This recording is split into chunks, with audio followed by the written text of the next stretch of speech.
Ama, nous donnons. Ama, nous donnons. La session communale d'Avrancourt de l'Association nationale des praticiens de la médecine traditionnelle du Bénin, présidée par Vincent Kodogbo, n'est pas restée en marge de la célébration de la 38e édition de la Journée nationale de l'arbre. Venus de tous les arrondissements d'Avrancourt, les tradipraticiens se sont réunis ce mercredi 1er juin 2022 dans les locaux de l'arrondissement de Gbozoumé pour les festivités.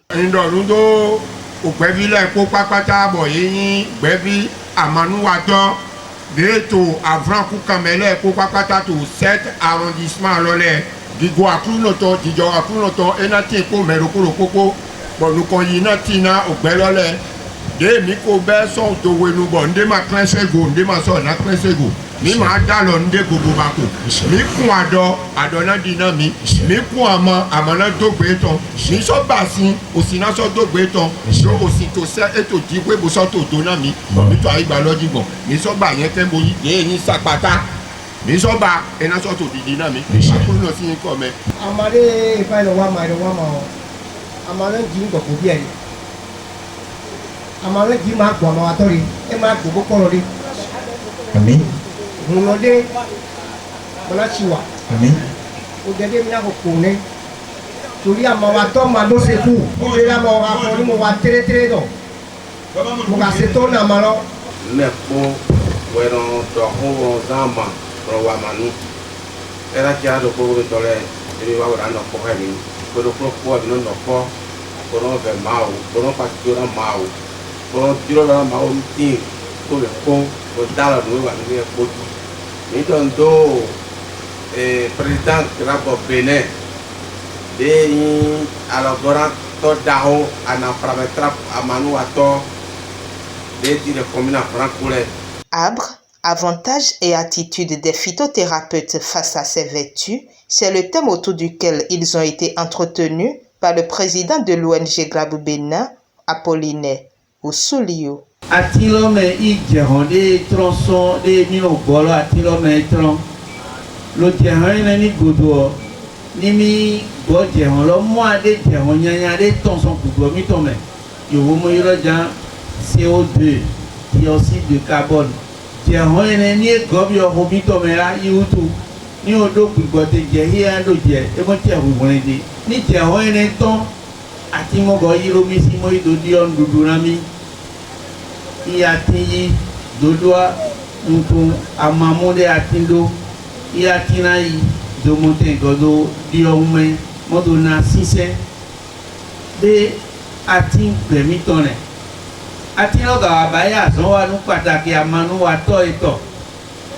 ne mi na ga kanse mi de tio mi ya ti ene do wa otu bigomeni a otu agbasameni a otu takun gloke meni autu eyo me chomi be ma cho yire me ni autu e wa jo e mo ifa blema de doni ati tininu wa mo ti abu dore e wa mo bi amanu wa to yi mo kan ha ni mo go e jo mo ifa gbe to mo jakata ta ho me mo hoton amalo jujami he mo obla to boy e mo go nous venons à cancer militaire na mizama lolo iwe amante monza iwe ado minonza goto eto minonza makro wu minonza makro koko minonza kilo plebu amande boni bon sumi plebu dozan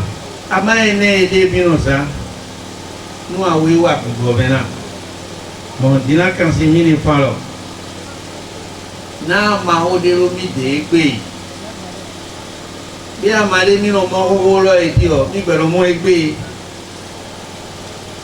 nínú mede mu amanu wa to ka rolando do ni asan wa nte ma de be ti asan do te e je zame mo do mo na ti akinu sisi re o do mo na ti do ti to mede na no do ti ati ki e ka do sonu yi akori te do sonu fa ni ati ama do je ne ro sane adi Roberto Gabriel fún ẹ̀sọ́ àmúlò mẹ́rin jẹ́ tó jẹ́ lọ́mọ orúkọ ní mọ́ di ní àti lọ́la wà ló gẹ́rẹ́ ní máa wà kọ́ na go aihami to wa nu atondi tita to nu e komide nu vivere e de ya bi e jaina ni nu e na he nu e do gbe mi to do te ki a utu e do chonu nu do an tin me do wa amangongo ni aihami kan do da ho la me ho e ba ya manu wa to e modo kuli e ma ifa bashi me mire e mo abi onu kan de me lo gande me mo kan si amamu ayo wa e mo lo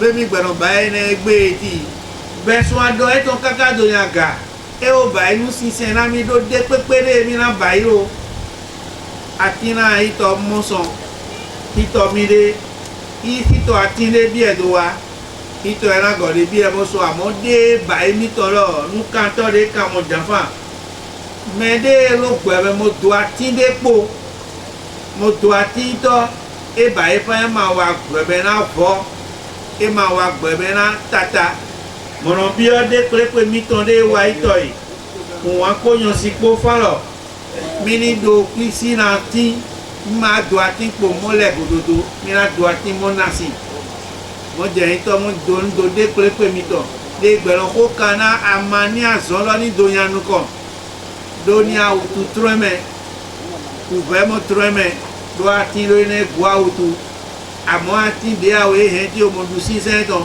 o bogo no la kleme ka je we do we bogo do de alo do de voji.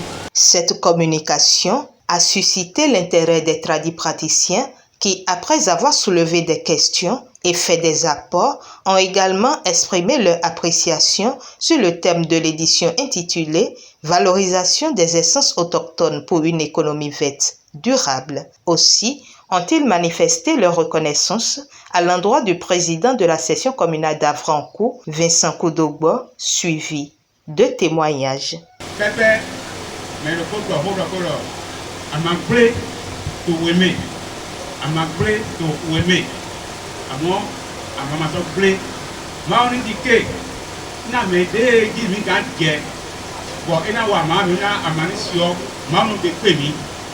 nítorí ìmú wà tọ́gbẹ́ kòtò fún ẹ̀mẹ́ nánà mi kọ́ lè yòókó òbí ètò oṣù sí títà ẹgbẹ́ kànṣẹ́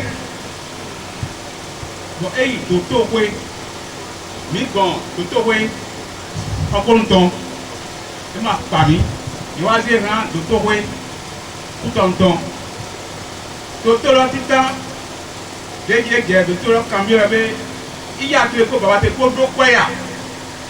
Yɔkpɔbu wɔ dɔmɔna be imase bu di dokomena mɛmɔ kɔtɔ amɔ ŋdokpɛ dɔ ŋwa dze papa Vincent di wɔ ekpa kɔn mi yɛ lɛ ko dɔ eli awo tɔ gbɔna mi.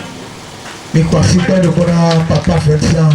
eli awo tɔ gbɔna mi bɔ agbɔ kpɛmɛ lɛ ko ɔ mi o ba yi anayi ka bɔ ananayi ko yowo to mɛ. Bon, nous étions bons, résultat m'a bon. Bon, il y a crise, mais papa Vincent, ouais, on va sous. Tu vas prendre pour filer. À où tu l'as bon. Comme il y a analyse. Mais il y a mon débat. Nous devons pas Vincent. Donc, là, bon, frère, voilà, d'accord. À Manou, à ton bec, po. Manou, dit que n'a mis notre tongue. À Manou, à ton dagbegi, il n'a pas mis gants. Koko de béton là. Au dehors les coups. Si gars mina nyue le nom et donne des bogodo. Bon, nous est bogodo là. Congo et gouvernement de ton pays merci pour yado. Gouvernement béninois. Président 1er juillet pour eton. Congo et mina tiayi, bran les tamé compte golo. Le gros français bémé yedo. Valorisons des essences autochtones pour une économie verte durable. Et mon nom est yedo. Yedo ko le bogodo de terre. Aïe rote egbedu ama mito titi e to mi de bo mi do wa nle e ma to timba ama mito titi bo e no dogbe to mi de le mi to mi won di pe pogo e le roblo be o to ni de tata be mi do mi modi de mi namba ipo mo na do yo bo tinle wa ja ti e to mele mi to kan to ho poto diwon ama mi to titi e to gbole do wa nto so Eke kuno ko ba dogbe. Mi to di won ego. Mi to ko yi jawe, mi ni wule awu. Ko ye no mo, mi na te ko bo enne lole, mi na goye wa. Ko ye bi o fi mi ti le. No mi no zan fi fi lole. Ye ni mo kule ko do akete me o gan biele. Présent à leur côté, le chef d'arrondissement de Gbozoumen et parrain de l'événement se dit honoré du choix porté sur son arrondissement et exhorte. Ati mede mago de da gbede wa bon ati maga de we amanu ma ya de bon amanu wa to ma ya de e so npo ye ka e mo do do ti ye o se ti to loja yo pe lo pe de ko ye mo te po mo ato ati lo yi mo ki nko bo bo ya bo kale to na ti zare mo do ato do Gbozoumen arrondissement Gbozoumen to ndo do mi pataki o sun lo bi mo le de na ti di do mina aye zi azan gbe to do te ko ba ye do do atine abo sun lo bi me e yo he mo do atine bo mere pe gbe he mo do atiro sin e to me gle to me o ma de do bo gle me bravo jinu to mo do boji egbe pe pule me o ma mo johun de me o gbe atito e yo wa o si mo bo lo re etre nze aha me bi to de ye etre ke do wa to de fa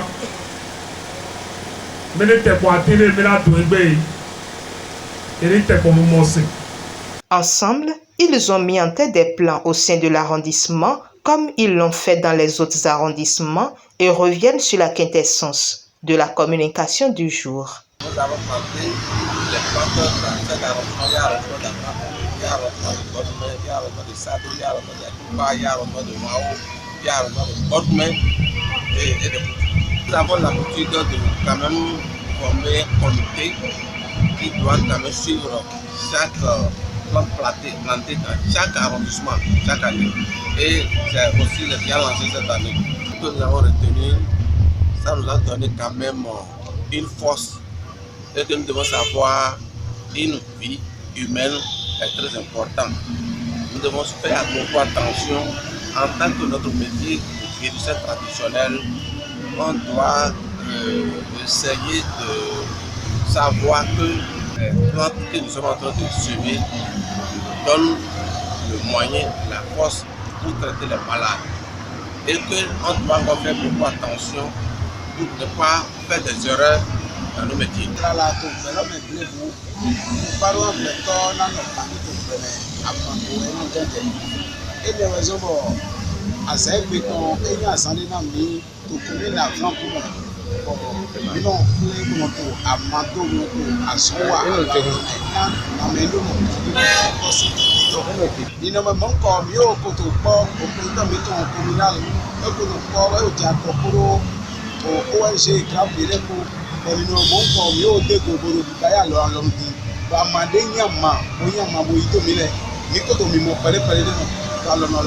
Tout le monde connaît les avantages de l'arbre, mais parfois on ignore les attitudes pour bénéficier de ses vertus.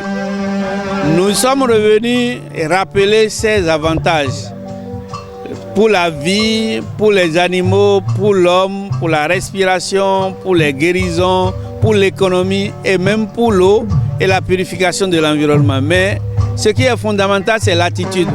Aujourd'hui, nos comportements vis-à-vis de l'arbre ont entraîné la disparition de plusieurs arbres, des forêts rasées, des arbres manipulés, maltraités. L'engagement d'abord, c'est nous sommes en train de mettre en place une pépinière pour les plantes autochtones à Porte-Nouveau et aussi à Avrancourt. Et c'est dans une ambiance conviviale, empreinte d'exhortation à bien faire le travail qui est le leur, tout en vouant le respect dû aux arbres, qu'a pris fin cette célébration.